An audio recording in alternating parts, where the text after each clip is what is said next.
Салем, достар! Сегодня у нас очередное вручение товарного знака. Для нас это очередное, для кого-то первичное.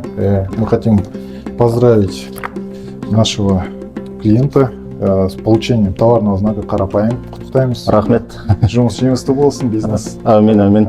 Ассалаумағалейкум, құрметті көрермендер. Жалпы мына Қорған компаниясына өз жұмысымды тапсырғаныма өте қуаныштымын. Өз жұмыстарын өте орынды, тиянақты түрде, уақытылы орындап берді. Сәкен аға рахмет.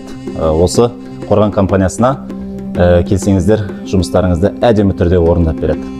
Енді сіздің бизнесіңіз туралы айтып кетсеңіз, осы сауда белгісі не қорғайды, қандай бизнес сізде?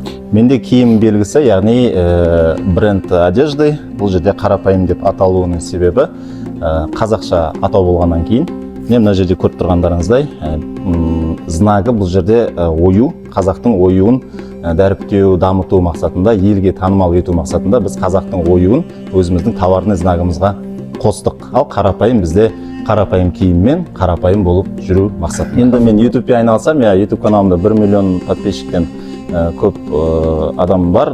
Ол жерде мен ойын түсіріп бастағанмын, компьютер ойындары, балаларға арналған, студент жастағы жаңағыдай. Бірақ қазір уже лайф контентке ауысып жатырмыз, живой видеолар, өзіміз челленджер түсіреміз, футбол, спорт, әртүрлі қызықты ойындар. Әйтеуір қазақ тілінде ғой? Барлығы қазақ тілінде. Күшті.